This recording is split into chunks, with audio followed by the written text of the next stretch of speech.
Hello hi everyone. तो कैसे हो आप सब? मैं आशा करती हूँ कि आप सब अच्छे होंगे। तो आज मैं आपको इस वीडियो में बताऊंगी कि किस तरीके से एफ&ओ ट्रेडिंग में यूथ जो है बर्बाद हो रही है, या फिर मैं इसको ऐसे भी कह सकती हूँ जो एफ&ओ ट्रेडिंग है वो किस तरीके से लोग इसमें बर्बाद हो रहे हैं। और इस वीडियो में वो भी बताऊँगी कि किस तरीके से मैंने फ्यूचर ट्रेडिंग स्टार्ट किया और क्यों छोड़ा, कुछ रीजन्स है इसके, मैं आपको इस वीडियो में भी बताऊँगी। सबसे हम पहले समझते हैं कि आज सबके ही मन में एक वर्ड जब सुनता है एफ&ओ तो कहीं ना कहीं एक मन में खुशी रहती है कि मतलब उनको पता होता है कि इसमें शॉर्ट टर्म में पैसे बनता है एफ&ओ जब वो नाम सुनते हैं तो। और मैं आज भी देख रही हूँ कि जो स्टूडेंट ग्रेजुएशन कर रहे हैं तो ग्रेजुएशन के साथ साथ वो क्या करते हैं कि वो एफ&ओ भी ट्राई करते हैं। और ये सारे स्टूडेंट के साथ हो रहा है अभी फ़िलहाल मैं जो देख रही हूँ। क्लास 9-10 के भी बच्चे अभी फ़िलहाल कर रहे हैं, स्टार्ट कर दिए हैं, क्योंकि उनके ही मन में अभी से स्टार्ट हो चुका है कि मुझे बड़ा पैसा बनाना है। और ये उनके अंदर जिज्ञासा कहाँ से आती है? कहीं ना कहीं वो सोशल मीडिया से देखे होते हैं, कहीं ना कहीं किसी का फेक, आजकल फेक प्रॉफिट भी चल रहा है, एडिटिंग करके प्रॉफिट दिखाना, उल्टी सीधी चीज़ें आपको दिखाई जाती है, एक दिन में पैसे डबल। तो इस तरीके की धारणा जब लोग दिखाते हैं ना सोशल मीडिया पे, तो कोई भी उससे क्या होता है, प्रभावित होता है। मैं भी रहती तो मैं भी प्रभावित रहती, बट कहने का मतलब ये है कि क्या चीज़ें रियलिटी है वो मैं आपको यहाँ पे बताऊँगी, ठीक है। तो कहने का मतलब ये है कि आज हर कोई, मतलब ऐसा कोई नहीं है जो एफ&ओ नहीं कर रहा है। हर किसी ने किया है, किसी ने करके छोड़ा है। यहाँ तक लोग, मैंने ये भी देखा कि लोन ले ले के वो एफ&ओ स्टार्ट करते हैं और बाद में क्या होता है दिक्कत की पता होता है कि उसने सुसाइड कर लिया, ठीक है। और जैसे कि आपको पता है कि सेबी का जो अभी आया रिजल्ट, उसमें दिखाया गया ये है कि 91% जो ट्रेडर्स है कहीं ना कहीं लॉस में है। एफ&ओ की बात कर रही हूँ मैं यहाँ पे। और इस तरीके से आपको कहीं ना कहीं पता होता है कि एफ&ओ में जो संख्या है प्रॉफिटेबल बनने की वो कहीं ना कहीं कम है। और इसलिए मैं कहती हूँ कि इस चीज़ से आप दूर रहो, क्योंकि जो दिखा रहा है, जो एडिटिंग करके प्रॉफिट्स दिखा रहे हैं, वो उनका तो पैसा बन रहा है, बट आपका पैसा बन रहा है, ये क्वेश्चन मार्क है आपके लिए बहुत बड़ा, ठीक है। और इसी के साथ मैं अपनी स्टोरी भी यहाँ पे डाल रही हूँ। वो ये कि जब मैं स्टार्टिंग की थी ट्रेडिंग करना, तो स्टार्टिंग में मैं क्या करती थी, पहले नॉर्मल स्टॉक्स वगैरह खरीदती थी। किसी भी स्टॉक्स हुआ, कोई भी स्टॉक, अडानी या टाटा स्टील, जो भी चीज़ें स्टॉक, अपना नॉर्मल बाइंग सेलिंग करती थी। फिर धीरे धीरे जब मैं सीख गई तो कहीं ना कहीं मेरे अंदर आ गया ग्रिड। अब ग्रिड की वजह से मैंने एफ&ओ का नाम सुना था, वहाँ पे लेवरेज मिलता है, तो लेवरेज के चक्कर में मैं एफ&ओ में एंटर कर गई। और वहाँ पे उस टाइम मेरे पास 3 लाख तक ही कैपिटल था। मैं चाहती थी कि 3 लाख को मैं और बड़ा करूँ, तो उसके लिए मैं फ्यूचर्स में घुस गई। फ्यूचर्स में जब घुसी तो लेवरेज तो मिल गया, बट कहीं ना कहीं टाइम का इशू आ गया वहाँ पे। और जैसे कि आपको पता है कि एफ&ओ मतलब क्या, फ्यूचर एंड ऑप्शंस। फ्यूचर्स में कहीं ना कहीं आपको मंथली का एक्सपायरी मिलता है, और ऑप्शंस में कहीं ना कहीं आपको वीकली का एक्सपायरी मिलता है, ठीक है। तो ये चीज़ आपको ध्यान देनी है, आप लोगों को पता भी है कि ये सब चीज़ें होती है, ओके। तो ये सारी चीज़ें थी। और दिक्कत मेरे को कहाँ पे आती थी कि टाइम का इशू, ठीक है। क्योंकि कोई कोई जो स्टॉक्स थे, लॉट साइज था उसका, कभी किसी का कम था, कभी किसी का लॉट साइज अधिक था, ये दिक्कत आती थी। साइजेस जो है लॉट्स के वो अलग अलग थे, तो ये प्रॉब्लम थी। अब प्लस प्रॉब्लम एक और थी कि वो टारगेट पूरा हो नहीं पाता था उस टाइम।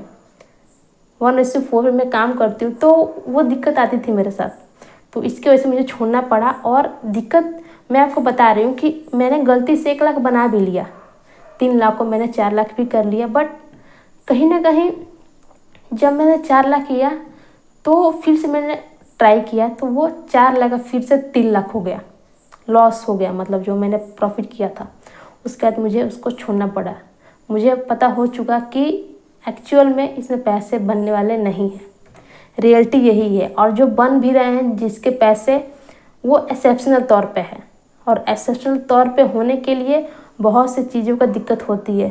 पहले दिक्कत तो आपको हेल्थ इश्यू की आ जाएगी, और वो मैं नहीं, खुद भी नहीं चाहती हूँ कि मुझे वो हेल्थ इश्यू आए। तो इस वजह से मैंने उसको छोड़ दिया। और ऐसा कुछ नहीं कि मैं किसी के देख के बोल रही, ऐसा कुछ नहीं, मैं करती थी और मैंने इसके ओपिनियन भी डाला था।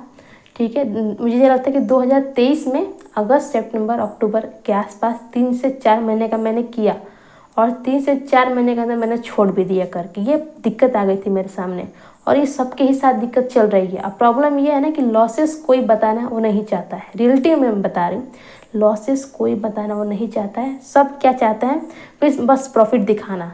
लॉसेस कोई नहीं दिखा रहा है फिलहाल, और दिखा भी रहा था एडिटिंग करके। ये प्रॉब्लम थोड़ा क्रिएट हो रहा है यहाँ पर। तो इस बात को समझना है।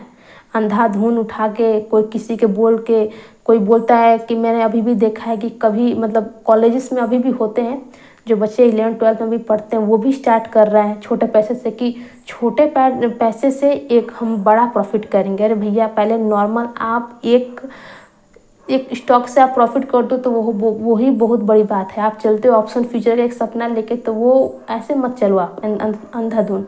जो बोल रहा है क्या पता वही फ्रॉड हो। और आजकल तो ऐसे ही चल रहा है, सबको देख रहा है, सब बढ़िया अच्छे से बोल रहा है, अच्छे से बता रहा है, और बाद में जब चेकिंग होती है उसकी तो पता होता है कि ये फ्रॉड है, एडिटिंग करके उसने प्रॉफिट दिखाया है। तो ये दिक्कतें आती हैं।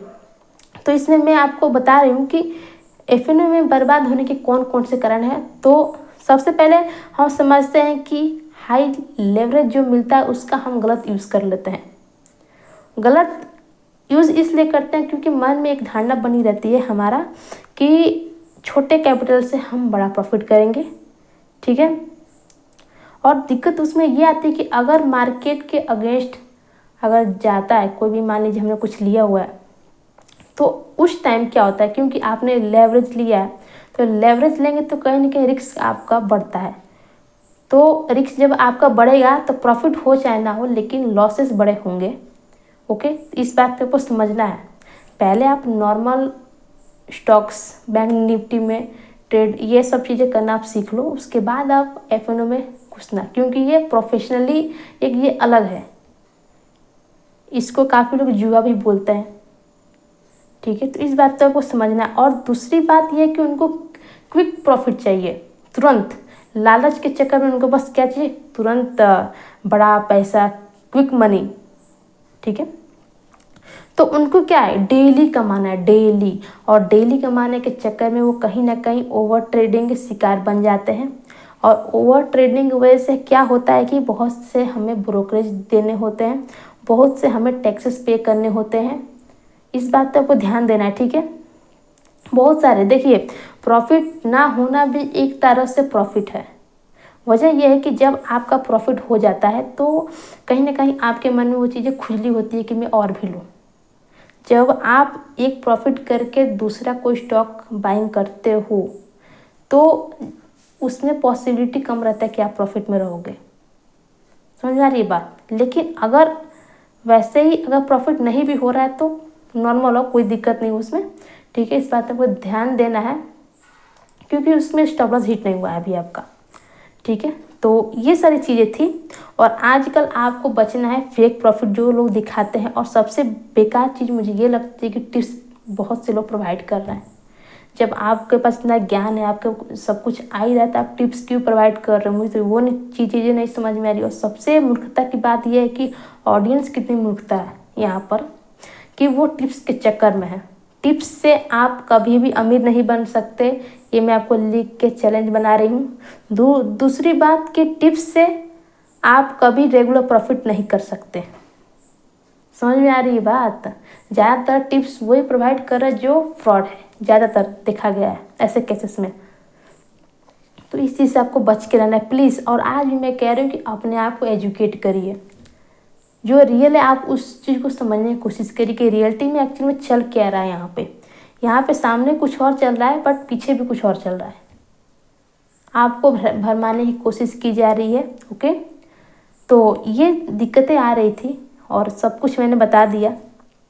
तो आई होप आपको वीडियो अच्छी लगी होगी। और हाँ, वीडियो अच्छी लगी तो थोड़ा लाइक कर देना होगा और कमेंट भी। मिलती फिर नेक्स्ट वीडियो में, तब तक के लिए आप सबको नमस्कार।